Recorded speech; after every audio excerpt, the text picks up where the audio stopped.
Kristaps Porzingis left tonight's game with a right calf injury for what the team is calling right calf tightness. But based on the mechanism here, this non-contact push-off, I think there could be real concern for something more serious, unfortunately. Welcome back, everybody. I'm Dr. Brian Sutterer, and the goal in this channel is to help teach you about the medical side of the sports world. If you haven't subscribed yet, please be sure and do so you can stay up to date with all these videos. So let's talk here about Porzingis. Porzingis was dealing with a left calf strain earlier in the season, and so I'm not specifically aware of any issues with the right calf coming into today's game, but focusing here on that right calf, the concern is that we see a position, we see a push-off that can be worrisome for an Achilles injury. I'll just put that out there right away. This mechanism of as he's getting ready to step here, so in this position, that right leg, his ankle is dorsiflexed.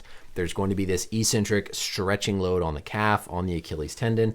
And then as he goes to explode and push off forward is presumably right when he feels something and stops up short. So the injury definitely seems to have occurred right there as he was pushing off on a loaded calf, on a loaded Achilles, in a position that can lead to an Achilles tendon injury, can also lead to something like a calf strain or a soleus strain. Now with these calf Achilles injuries, we're always looking for that reverberation, that kind of recoil through the muscle. And so if we really try and go frame by frame here with Porzingis, do we see anything?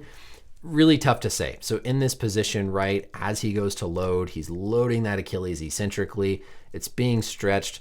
With him wearing this black compression sleeve, it's tough to say. There might be a little bit right there of some change in what we see with that muscle belly. So kind of from that frame to the next, you see how right here things are a little bit tight. As we go forward one more frame and back, it does look like maybe the calf size changes a little bit. So really tough to say. Certainly nothing definitive like what we saw with Kevin Durant. But again, this is a position where we can see that calf strain, where we can see an Achilles injury. If we look next at our biodigital anatomy tool here, let's talk about some of this relevant anatomy, because the same type of load, the same type of mechanism can cause an injury to all of these different structures. So if we look here at a right lower extremity, we've got, of course, the two heads of the gastrocnemius, the calf muscle complex, the medial or inner gastrocnemius, the lateral outer.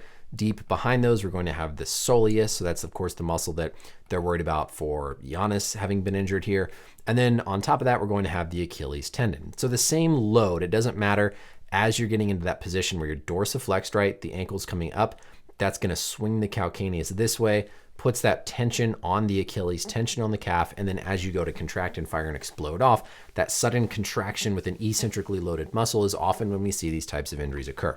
There's nothing from just the position, the foot placement that says this is going to be something like the gastroc, the soleus, or the Achilles. It really could be anything in those areas. And also we got to remember there's a muscle called the plantaris. You can have a plantaris tendon rupture, which thankfully doesn't really need any specific surgical treatment or anything like that. But that same mechanism can cause any sort of injury back here in this area. The other thing I want to mention too is that just calf tightness or calf cramping is not really an injury or a diagnosis. Typically calf cramping, calf tightness is going to occur gradually through the game. It's not going to be something that suddenly happens in a position where you load that stretched muscle and tendon. So going back and looking one more time at this position, so the ankle here is going to be dorsiflexed, meaning it's up closer to the tibia. That's going to stretch and cause tension on that Achilles, on the calf.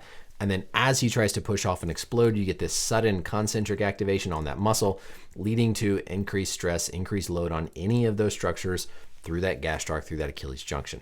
The other thing too that makes me not really believe this just calf tightness comment is that Porzingis knew something had clearly happened. He came up limping right away. He reacted like he had felt something significant, which raises more concern for a true injury rather than just this sort of nondescript tightness.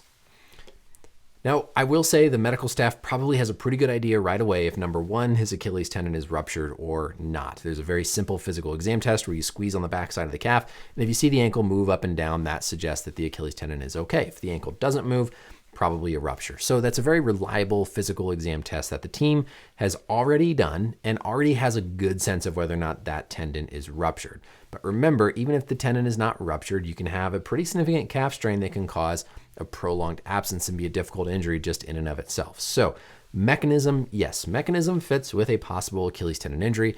The black sleeve on the leg makes it so we can't really see any clear recoil or not, but definitely on the differential. My best case hope is that this is just a mild strain of the muscle, but unfortunately this could be something like Achilles tendon injury. We just can't tell from the video alone, so we'll have to stay tuned for more information. Let me know as always any questions or comments down below, and until next time, we'll see you later. Bye.